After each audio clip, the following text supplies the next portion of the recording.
북한의 러시아 우크라이나 전쟁 참전을 두고 갑작스럽게 시가전이 주목을 받고 있습니다. 러시아에 파병된 북한의 폭풍 군단이 후방 침투와 시가전에 특화된 부대이며 이들이 우크라이나 전장에서 실전 경험을 쌓게 된다면 한반도에서 벌어질 시가전에서 북한군의 전투력이 한국을 웃돌게 될 수도 있다는 분석이 제기된 것입니다. 제 아무리 수백 킬로미터를 날아갈 수 있는 미사일과 수십 톤의 전차, 각종 첨단 기술이 전장에서 활약하는 시대라고 하더라도 결국 깃발을 꽂는 것은 보병입니다. 최종적으로 보병이 도시를 점령해야만 전투가 끝나는 것이며 이 과정에서 시가전은 필연적인데요. 하지만 보병 입장에서 시가전은 말 그대로 지옥이라 불릴 정도로 최악의 전투 난이도를 자랑합니다. 다수의 콘크리트 건물들은 전차와 자주포의 화력을 떨어뜨리는 장애물이며 복잡한 시가지에서 난무하는 부비트랩, 저격수, 급조 폭발물 등은 시가전을 치르는 보병의 막대한 인명피해를 유발합니다. 한국이 K2 전차와 K9 자주포 등 압도적인 화력의 무기체계를 보유하고 있지만 시가전 상황에서는 이러한 전차와 자주포의 위력을 온전히 낼 수 없어 보병을 지원하는 것이 쉽지 않은데요. 게다가 시가전은 병력이 소규모 단위로 흩어질 수밖에 없기 때문에 다른 전투보다도 실전 경험이 더욱 중요하다는 평가를 받습니다. 이 때문에 북한의 특수부대들이 러시아 우크라이나 전쟁에서 실전 경험을 체득하는 것에 대해 군 전문가들의 우려가 적지 않습니다. 또한 한국도 시가전을 가정한 훈련을 증대하고 전술 교리를 재점검해야 한다는 목소리도 높아지고 있는데요. 그래서 준비했습니다. 오늘은 대한민국 육군의 시가전 능력에 대해 자세히 알려드리겠습니다. 여러분의 구독과 좋아요가 꺼리튜브 운영에 많은 힘이 됩니다.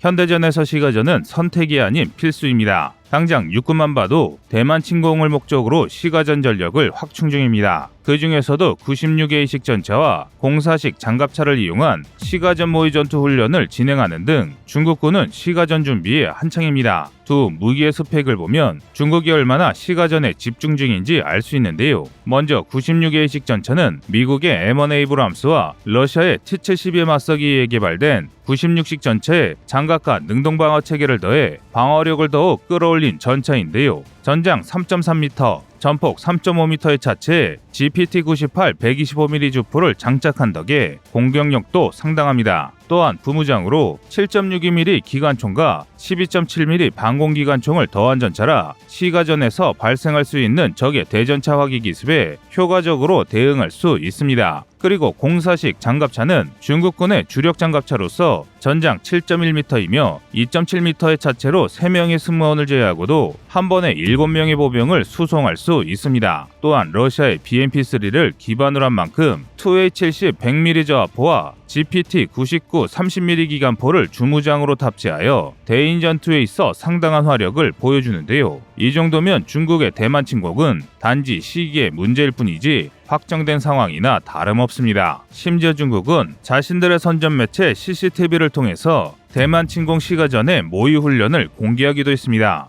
영상 속에서 중국군을 상징하는 230명의 홍군은 96A식 전차와 04식 장갑차 30대를 이끌고 대만군을 상징하는 70명과 6대의 방어 목적 전차를 무력화했는데요. 청군이 설치한 지뢰와 각종 장애물을 제거하면서 도시를 점령하는 데 필요한 시간은 고작 3시간이었습니다. 아무리 자신들의 시가전 능력을 과시하기 위함이라고 해도 이는 상당히 위협적인 성과인데요. 이에 대만의 군사 전문가 또한 사우스 차이나 모닝포스트를 통해 중국군은 최근 몇 년간 시가전 훈련에 집중해왔다라면서 96A 전차는 대만의 복잡한 지형에서 전투를 수행하는 데 적합하며 04식 장갑차는 96A 전차와 합동작전을 수행할 수 있다라고 중국의 시가전 전력 향상에 대한 우려를 전했습니다. 반면 우리 군의 시가전 훈련 수준은 중국에 비해 훨씬 부족합니다. 군대를 전역하신 분들이라면 다들 아시다시피 제대로 된 시가전 훈련은커녕 총알을 퍼부으며 전진하거나 각종 상황에 대처하는 전술 사격에 대한 준비가 굉장히 부족합니다. 뿐만 아니라 아직도 많은 장병이 X반도나 탄띠 같은 구형 보병 장구를 사용합니다. 따라서 현재 상황이 개선되지 않는다면 대한민국 보병은 우리가 무시하던 짝퉁 중국 보병에게 패할 수도 있습니다. 이는 정말 생각하기도 싫은 끔찍한 일입니다. 이 때문에 우리 군이 변혁을 시작했습니다. 최근 우리 군은 빠르게 변화 중입니다. 얼마 전 육군 특수전학교는 특전사부사 간의 사격 훈련 영상을 공개했는데요. 그런데 훈련에 돌입하는 특전부사 간의 총기가 무엇인가 이상했습니다. 바로 사격 훈련에 장병을 불편하게 했던 탄피바지가 사라진 것입니다. 사실 탄피바지는 탄피를 잃어버리지 않게 하는 장비로 실전적인 훈련을 방해하는 애물단지였습니다. 이 때문에 우리의 실전 훈련이 늘지 않게 하는 주요 원인이기도 했습니다. 게다가 전투사격 훈련의 특이한 점은 또 있습니다. 훈련을 시작한 부사관이 사로에서 가만히 표적을 향해 총알을 발사하는 것이 아니라 기동 간 사격을 실시하고 지형지물을 활용한 장애물 사격과 손을 바꿔가며 사격하는 전환 사격까지 실시했습니다. 게다가 소총의 총알이 모두 떨어지자 재빨리 권총으로 장비를 바꿔 사격을 가했는데요. 심지어 탄창에 무작위로 모의탄을 섞어 넣어 돌발적으로 발생하는 기능 고정에 대처하는 훈련까지 실전에서 벌어지는 모든 상황을 동시에 진행했습니다. 마치 헐리우드 영화에서 볼 법한 이 훈련은 최근 특서전 학교의 정식 과목으로 자리 잡은 전투사격 훈련입니다. 이는 이른바 근접전투 기술로서 다수의 장애물과 실시간으로 급변하는 시가전 상황에 대응하기 위한 특수한 전투 기술입니다. 현재 미국의 특수부대를 중심으로 시가전 전력 증강의 핵심으로 평가받고 있습니다. 이는 분명 긍정적인 변화입니다. 하지만 우리의 특수부대 정도로는 부족합니다. 쪽수로는 중국 못지않은 북한 역시 보병 전력을 강화 중이기 때문인데요. 최근 북한의 열병식에서는 시가전을 염두에 둔 듯 진일보한 북한의 특수부대가 등장해 한국과 서방 세계를 바싹 긴장하게 만들었습니다. 열병식에서 공개된 북한 특수부대는 대부분 AK-74에 기반한 88식 소총을 들고 중국제 야간 투시경을 착용하고 있었는데요. 하지만 해상 저격여단으로 추정되는 특수부대는 시가 전용 위장 패턴이 들어간 군복을 입고 있었고 후방의 지휘소에 실시간으로 전쟁의 상황을 전달할 수 있는 멀티캠을 장착하고 있었습니다.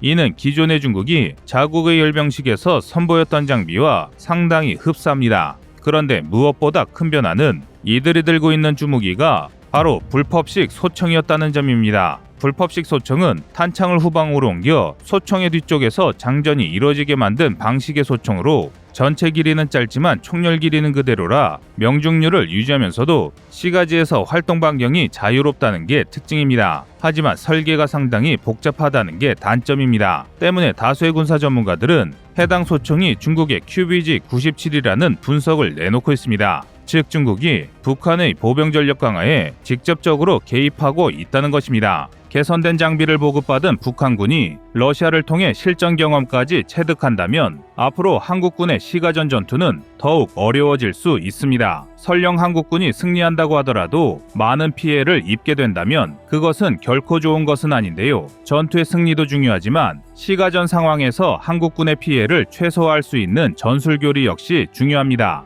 그리고 이에 대응해 우리 군 역시 발빠르게 태세를 전환 중입니다. 육군 37보병사단은 아예 시가전을 목적으로 태스크포스를 구성하기까지 했는데요. 심지어 실전과 최대한 가까운 환경을 갖추기 위해 폐건물을 시가전 전용 훈련장으로 개조하기까지 했습니다. 또한 KCTC 훈련장을 개선하여 다수의 시가전 시설도 제작하고 있는데요. 마일즈 장비 등을 활용하여 실전과 유사한 조건에서 훈련할 수 있는 KCTC에 전문적인 시가전 훈련이 결합된다면 한국군의 시가전 역량은 지금보다 한층 더 강화될 것입니다. 아직 일반 대중에게 알려지지 않았지만 대한민국 육군 부대 중에는 이미 시가전 전술을 실전에 적용하고 있는 부대도 있습니다. 바로 수도방위사령부의 제52사단 기동대대 일명 두더지 부대입니다. 52사단의 주 임무는 전력망, 통신망, 수도관 등이 지나는 지하공동구의 방어입니다. 52사단은 한 달에 2회씩 좁디 좁은 지하공동구로 내려가 훈련을 받는데요. 장소가 워낙 협소하기 때문에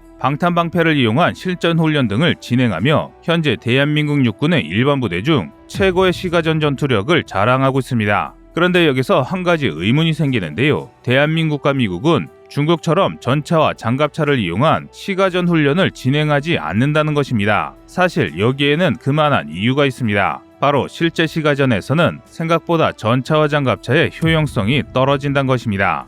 이를 가장 잘 보여주는 게 제2차 세계대전 당시 치러진 나치 독일과 소련의 스탈린그라드 전투입니다. 강력한 기갑 전력을 자랑하던 나치 독일은 당연히 스탈린그라드까지 수많은 전차를 이끌고 진격했는데요. 그러나 정작 스탈린그라드에 도착했을 때는 전차의 위력을 10분의 1도 발휘하지 못했습니다. 지상군 돌입을 위해 쏟아부은 폭격으로 건물이 무너지고 땅이 파여 도저히 전차가 진격할 수 있는 상황이 아니었기 때문입니다. 결국 스탈린그라드 전투는 최소한의 규모로 이루어진 분대 전투가 될 수밖에 없었습니다. 이처럼 보병의 전투력은 21세기 미래전장에서도 굉장히 중요합니다. 일례로 미국 또한 이를 염두에 둔 듯 시가전 전력 증강에 열을 올리고 있습니다. 중화기 전력을 충분히 갖춘 미군은 보병 전력을 강화하기 위해서 시가전 훈련소를 신설하는 등 여러 방면에서 노력하고 있습니다. 심지어 미군은 북한을 적으로 상정하고 지하갱도 훈련도 마다하지 않고 있는데요. 전 세계 1만 개의 대규모 지하군사 시설 중 북한에만 이미 4,800개의 지하군사 시설이 있는 것으로 알려져 있기 때문입니다. 현재 대한민국을 위협하는 중국과 북한은 보병 전력을 빠르게 현대하고 있습니다. 하지만 우리 군이 갖춰왔던 그동안의 준비 태세는 대한민국의 적성국을 압도할 정도로 준비되지 않은 게 사실입니다. 이를 위해서는 1960에서 70년대 구축한 전술교류의 보완이 불가피한데요. 이번 우크라이나 전쟁에서 증명된 것이 하나 있습니다. 아무리 강력한 화력을 쏟아붓더라도 시가전을 정복하지 못하면 그 전쟁은 절대 이길 수 없다는 것입니다. 다행히 현재 우리 육군은 부족하지만 현대전에 맞는 군을 육성하기 위한 새로운 움직임을 보이고 있습니다. 여러분의 생각은 어떠신가요? 여러분의 구독과 좋아요가 꺼리튜브 운영에 많은 힘이 됩니다. 다음은 24년 5월 11일 국제과학화전투 경연대회 영상입니다. 전 세계에서 자타공인 최강의 군대는 미국입니다. 그런데 많은 사람들이 미국이 많은 물량으로 최강의 군대를 양성했다고 생각하지만 이는 반만 맞는 말입니다. 사실 미국도 군을 훈련하는 데는 많은 비용이 들어 여간 부담이 되는 게 아니었습니다. 이 때문에 미국이 도입한 것이 과학화 훈련입니다. 그리고 미국 군대는 과학화 훈련을 통해 그 효율성과 전투 능력을 현저히 향상시켰습니다. 특히 전투 시뮬레이션과 가상현실을 이용한 훈련 프로그램은 실제 전장과 유사한 환경에서 군인들이 경험을 쌓을 수 있게 하여 미군의 작전 능력을 크게 개선하는 데 기여했을 뿐만 아니라 전 세계 강군으로 거듭나게 만들었습니다. 그중 가장 대표적인 과학화 훈련이 있습니다. 바로 미 육군의 신세틱 트레이닝 인바이런먼트 프로그램은 복잡한 전장 환경에서 군인들이 전략적 사고와 의사결정 능력을 개발할 수 있도록 설계되었습니다. 이 시스템은 다양한 전투 시나리오를 제공하여 군인들이 실시간으로 반응하고 조정하는 방법을 학습하게 하는데요. 이러한 과학적 접근 방식은 물리적 리스크 없이 반복적이고 집중적인 훈련을 가능하게 하여 군의 전체적인 전투 준비 태세를 강화시켜 전투력을 증대시켰습니다. 또한 미 공군 역시 VR 기반의 훈련 시스템을 도입하여 조종사들의 비행 기술과 전술적 판단력을 신장시켰습니다. 이러한 시스템은 현실적인 비행 경험을 제공함으로써 실제 항공기 운용 시 발생할 수 있는 다양한 상황에 대한 대응 능력을 크게 향상시켜 파일럿이 시간과 장소의 제약을 가리지 않고 훈련할 수 있게 하여 세계 최강의 공군력을 갖게 한 원동력이 됐습니다. 이처럼 미국은 과학화 훈련을 통해 군의 전문성과 전투 준비 태세를 지속해서 발전시켜 왔으며 이는 국제적으로도 매우 높은 평가를 받고 있는 게 사실입니다. 이러한 훈련 방법은 다른 국가들에게도 모범이 되고 있으며 국방력 강화에 있어서 중요한 역할을 하고 있습니다. 군에서는 훈련을 크게 두 가지로 구분합니다. 지휘소 훈련과 야외 기동 훈련이 그것입니다. 지휘소 훈련은 컴퓨터 시뮬레이션으로 모의 전장 상황에서 지휘관과 참모가 전쟁 수행 절차를 숙달하는 훈련이며 야외 기동 훈련은 실제 훈련장에서 장병들이 행동 절차를 익혀 연합작전 수행 능력을 숙달하는 훈련입니다. 지휘소 훈련은 실제로 부대가 훈련하는 것이 아니고 지휘관과 참모가 전쟁 수행 절차에 숙달하는 훈련이라 실질적인 전투 준비가 제한된다는 단점이 있습니다. 그러나 야외 기동 훈련은 말단병사까지 전투의 과정을 숙달할 수 있기 때문에 보다 실전적인 훈련을 시행할 수 있다는 장점이 있습니다. 그러므로 강력한 군을 만들기 위해서는 야외 기동 훈련이 실전에 가깝게 시행될 수 있어야 합니다. 그러나 물리적인 제약 조건인 비용과 인원 같은 문제로 인해 많은 군사 강국에서도 실전적인 야외 기동 훈련이 실시되고 있지 않아 자신들의 전투력을 전장에서 구현하지 못하고 있는 게 사실입니다. 세계 군사력 2위로 평가받는 러시아조차도 실전적 훈련의 부재로 인해 우크라이나 전쟁에서 별다른 힘을 쓰지 못하고 있는데요. 그러나 대한민국에는 여단급 훈련이 가능한 과학화 훈련단이 존재하고 있습니다. 비록 과학화 훈련 시스템을 갖추기까진 많은 나라들의 비아냥을 들을 정도로 오랜 시간이 걸렸으나 이제는 명실상부 세계 최고의 선진훈련 시스템을 갖췄다고 해도 과언이 아닙니다. 과거 입으로 총소리를 내며 훈련했던 선배군인들이 보기엔 격세지감이라 느낄 정도로 체계화된 시스템이 도입된 것인데요. 과학화훈련단은 강원특별자치도 인제군에 2002년 4월 1일 창설된 육군교육사령부 소속 여단급 훈련부대입니다. 과학화훈련단은 대한민국 육군의 과학화 전투훈련 체계로서 전자장비를 사용한 대규모 모의전투 시스템과 고도로 훈련된 대항군 부대로 실전에 가까운 대규모 전투훈련을 제공하고 있습니다. 동시에 8,000명의 전투원이 훈련을 시행할 수 있는 규모를 갖추고 있으며 각종 전자장비의 체계 개발을 통해 복사화기와 모의수류탄 같은 무기도 상하좌우에서 방향감지가 가능한 지자기 센서와 GPS를 이용한 자동 모의가 가능해졌습니다. 이러한 전자장비는 세계 최초의 4세대 장비로서 2세대 장비를 보유한 군사강국들보다 훨씬 앞서 있는 기술입니다. 이러한 장비를 마일지 장비라고 합니다. 마일지 장비는 레이저, 발사기와 감지기를 이용해 실제 교전과 같은 모의군사 훈련을 가능하도록 해주는 장비인데요. 이 장비를 이용해 병력 및 장비에 명중되면 사망, 부상, 파괴, 기동불능 등의 판정이 나오게 되는 장비입니다. 과학화 훈련의 대표 국가인 미국과 이스라엘도 대한민국과 같은 마일지 장비를 사용한 훈련이 진행되고 있지만 한국보다 뒤떨어지는 2세대 장비를 사용하고 있습니다. 그렇기 때문에 전투원들의 전투 행동을 실시간 모니터하는 것이 제한되고 무엇보다 포병화력과 수류탄 사용을 자동 묘사하는 데 제한됩니다. 이러한 이유로 대한민국의 과학화 훈련 체계가 세계 최고라고 평가받는 것입니다. 그리고 다양한 작전 상황을 고려하여 급속도화 훈련장, 갱도진지 훈련장, 시가전 훈련장 등 다양한 특수조건화 작전을 실시할 수 있는 환경을 조성하고 있습니다. 무엇보다 소도시 형태를 한 시가전 훈련장은 북한 평양 건물들을 모티브로 건설되었으며 각 건물에 마일지가 달려 있어서 건물 타격이 가능하며 CCTV를 통하여 실시간으로 지휘관을 비롯한 다양한 인원들이 훈련의 진행 상황을 관찰할 수 있습니다. 현재 세계에서 여단급 이상 과학화 훈련장을 보유한 국가는 한국을 제외하고 미국과 이스라엘뿐입니다. 이 두 국가조차도 2세대 장비를 통하여 훈련을 진행하고 있어 대한민국의 과학화 훈련단은 명실공히 세계 최고의 과학화 훈련 체계를 구비하고 있다 할 수 있습니다. 심지어 더욱 놀라운 점은 과학화 훈련단을 100% 대한민국만의 독자 기술로 훈련 체계를 구성하였다는 점에 있습니다. 또한 2016년 과학화 훈련단의 여단급 훈련 체계를 갖추게 됨으로써 이전에는 과학화 훈련을 마친 부대가 다시 입소할 때까지 평균 8년이 소요됐지만 이제는 과학화 훈련장 입소 주기가 2.5년으로 크게 단축되었습니다. 이를 통해 장병들의 대부분은 복무 중 한 번은 과학화 훈련을 경험할 수 있게 되었습니다. 미군 역시 NCT라는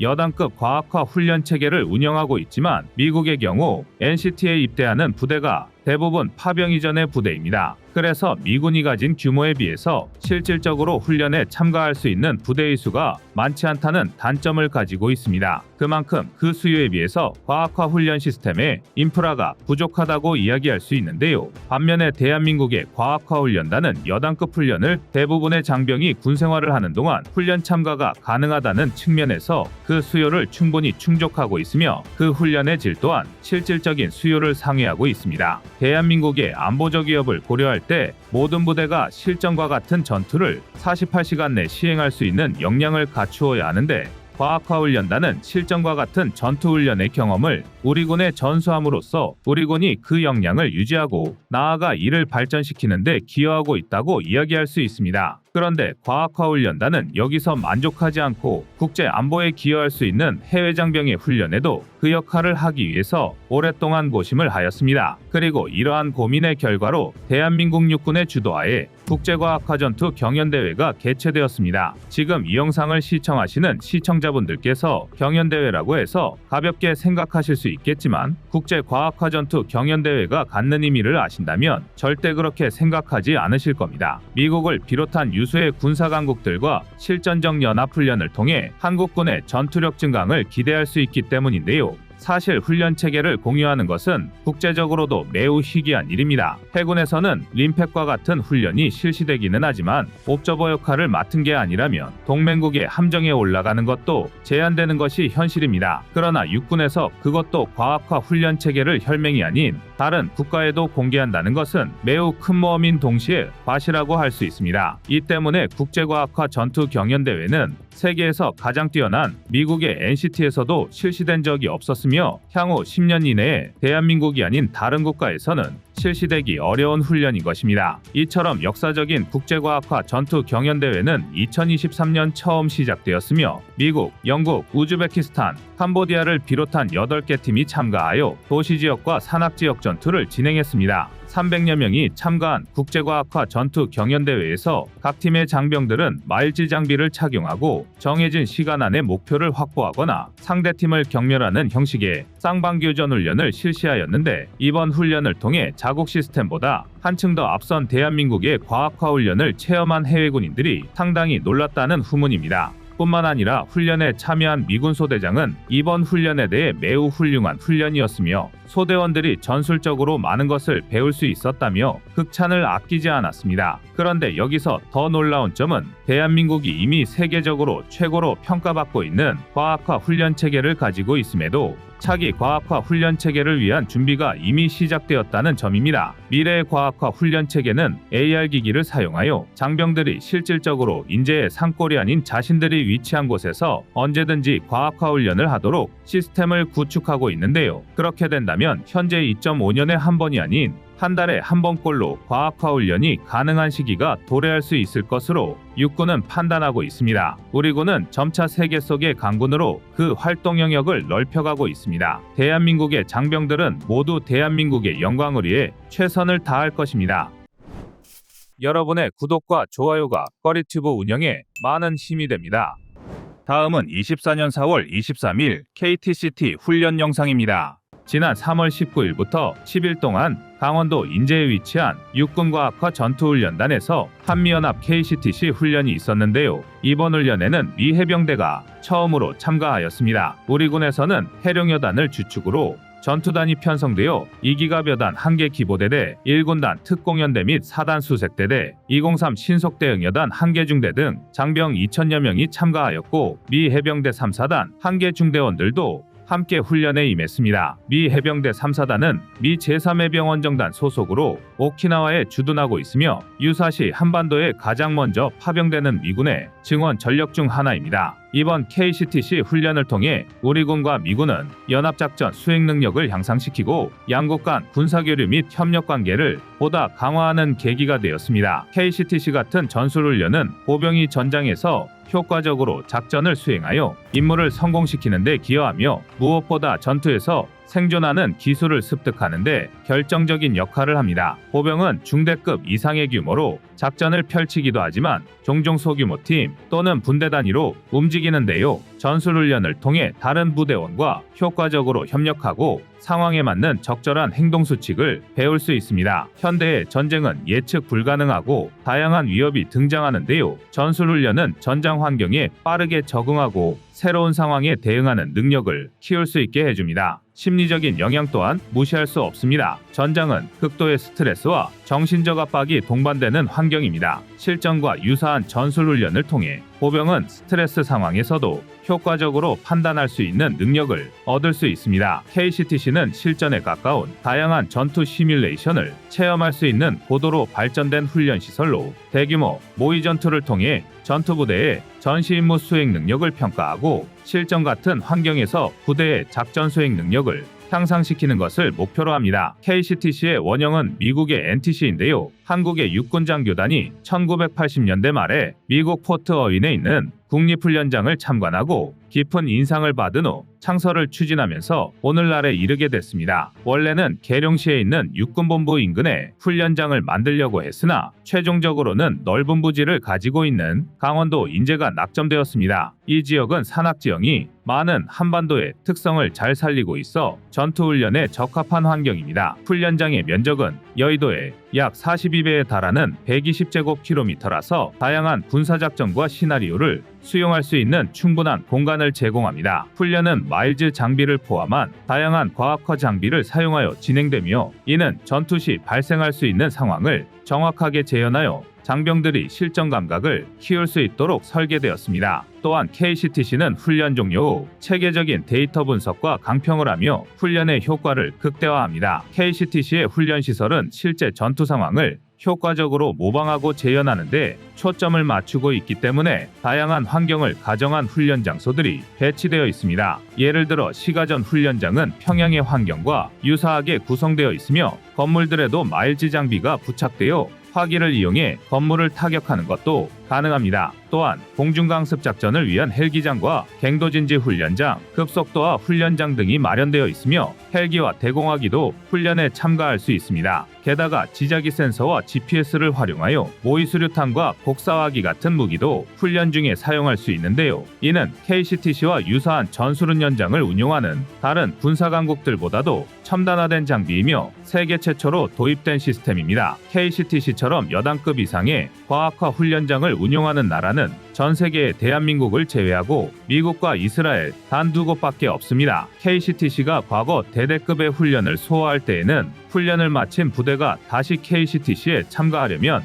보통 8년 정도가 걸렸지만 여단급으로 규모가 확대되면서 2.5년으로 줄어들어 보다 많은 부대가 더 자주 KCTC 훈련에 참가할 수 있게 됐습니다. 하지만 KCTC 하면 떠오르는 대표적인 상징은 역시 전문대항군인 정갈부대입니다. 정갈부대의 주요 임무는 KCTC에 참여하는 훈련부대에 대항하여 전투 상황을 가능한 실제와 같이 재현하는 것입니다. 이를 통해 훈련부대는 실제 전투 환경에서의 대응 전략과 전술을 시험하고 필요한 개선점을 발견할 수 있습니다. 정갈부대는 북한군의 전술과 전략을 모방하여 운영되며 실제 북한군과 유사한 복장과 장비를 사용함으로써 훈련의 몰입도와 실제성을 높입니다. 이들은 연구와 정보 수집을 통해 실제 북한군이 사용할 법한 전술을 적용하여 훈련부대가 보다 직접적인 대응 능력을 키울 수 있도록 합니다. 현실적인 시설과 훈련 시스템, 고도로 훈련된 전문 대항군 등으로 운용되다 보니 KCTC 훈련에 참여한 부대와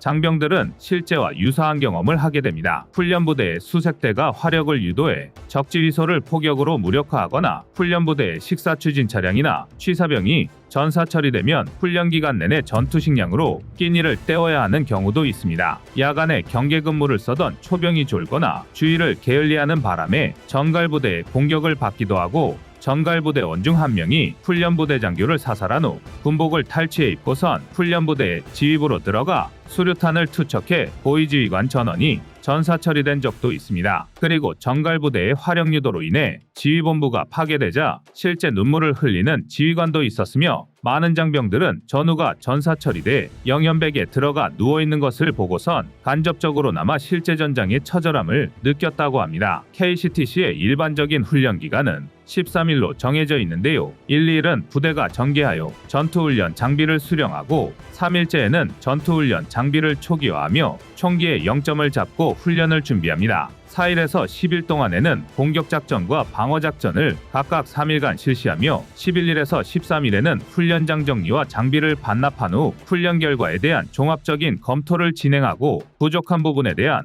토의 시간을 가집니다. 세계 최고 수준의 훈련 시스템을 갖춘 KCTC의 원형은 앞서 언급한 것처럼 미국의 NTC인데요. 미국도 뼈아픈 경험을 통해 체계적이고 과학화된 전술훈련의 필요성을 절감했습니다. 베트남 전쟁 당시 미군은 신병들을 짧은 기간만 훈련시킨 후 베트남으로 보낸 탓에 병사들이 실제 전투 상황에서 필요한 생존 기술과 전투 능력을 충분히 갖추지 못했습니다. 따라서 밀림에서 벌어지는 베트남의 교묘한 게릴라 전술에 적절히 대응하지 못해 많은 피해를 입을 수밖에 없었습니다. 미국은 이러한 경험을 바탕으로 전술훈련의 중요성을 재인식하게 되었고 이후 보병의 전술훈련 프로그램을 강화하여 병사들이 전투 상황에서 필요한 실질적인 기술과 전술을 습득할 수 있도록 개선하였습니다. 그래서 탄생한 것이 NTC인데요. NTC는 1980년대 초에 설립되었으며 모하비 사막의 약 2,590제곱킬로미터의 광대한 훈련장을 보유하고 있는데요.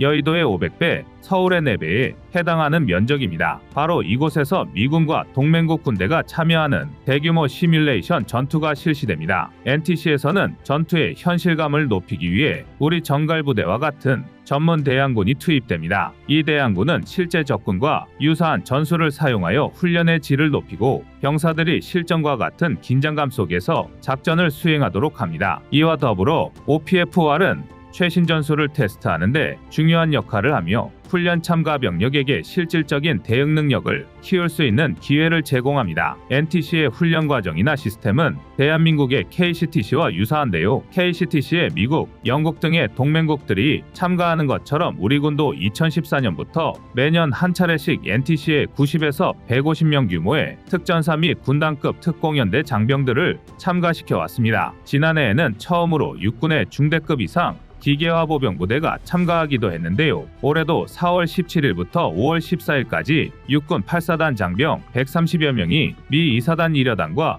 연합훈련을 실시합니다. KCTC는 우리 군의 전술과 전투력 발전에 지대한 공헌을 했는데요. 또 하나 중요한 이점 중에 하나는 훈련에 들어가는 비용을 크게 절감할 수 있다는 것입니다. 실사격 훈련을 하면 해마다 1,025억 원의 비용이 소모되는 데 비해 마일지 장비를 활용한 과학화 훈련 비용은 91억 원에 불과합니다. 그리고 무엇보다 중요한 효과는 눈 가리고 아웅하는 식의 훈련이 아니라 현실적인 훈련이 가능하다는 것입니다. 통제관들이 옆에서 훈련 상황을 관찰하고 있으며 통제관이 없는 곳에서는 CCTV로 지켜보고 평가하기 때문에 막말로 어영부영 훈련하는 것은 불가능합니다. 현대 전장에서는 다양한 유형의 전력이 필요하지만 보병의 역할은 여전히 중요하며 전쟁의 많은 측면에서 중추적인 역할을 수행합니다. 따라서 KCTC의 역할이 중요한데요. 규모가 보다 확대되어 우리 군의 전 장병들이 군 생활 중 최소 한 번 정도는 KCTC 훈련에 참가할 수 있는 여건이 마련되길 기원하겠습니다. 여러분의 생각은 어떠신가요? 이상 꺼리튜브였습니다.